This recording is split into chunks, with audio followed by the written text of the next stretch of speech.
গত বছর প্রায় 11,000 বাংলাদেশি ছাত্র ভ্রমণ কিংবা কাজের ভিসায় যুক্তরাজ্যে যান। দেশটিতে প্রাথমিক আশ্রয়ের জন্য মাত্র 5% আবেদন মঞ্জুর হয়। বাকি 95% আবেদন খারিজ করে দিয়েছে যুক্তরাজ্যের অভিবাসন কর্তৃপক্ষ। আবেদন খারিজ হওয়া এসব আশ্রয় প্রার্থীদের এখন বাংলাদেশে ফেরত পাঠাবে যুক্তরাজ্য। যুক্তরাজ্য ও বাংলাদেশ ফাস্ট ট্র্যাক রিটার্ন চুক্তির আওতায় এই বাংলাদেশি নাগরিকদের দেশে ফেরত পাঠানো হবে। অবৈধ বাংলাদেশি অভিবাসীদের ফেরত পাঠানো সহজ করতে বাংলাদেশের সঙ্গে একটি নতুন চুক্তি করছে যুক্তরাজ্য।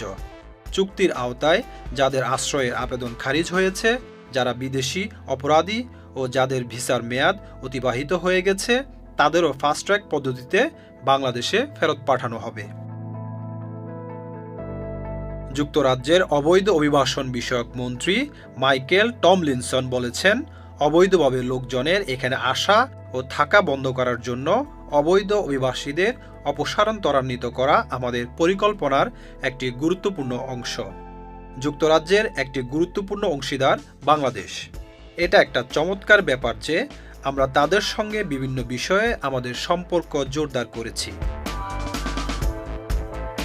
চলতি সপ্তাহে লন্ডনে অনুষ্ঠিত স্বরাষ্ট্র বিষয়ক যুক্তরাজ্য বাংলাদেশ প্রথম যৌথ ওয়ার্কিং গ্রুপের বৈঠকে চুক্তির ব্যাপারে দুই দেশ সম্মত হয়।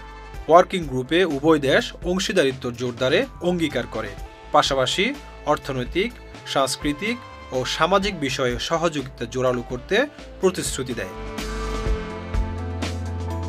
2023 সালের মার্চ পর্যন্ত রেকর্ড অনুযায়ী 21,525 জন ভিসাধারী যুক্তরাজ্যে আশ্রয়ের আবেদন করেছেন, যা আগের বছরের তুলনায় 154% বেশি।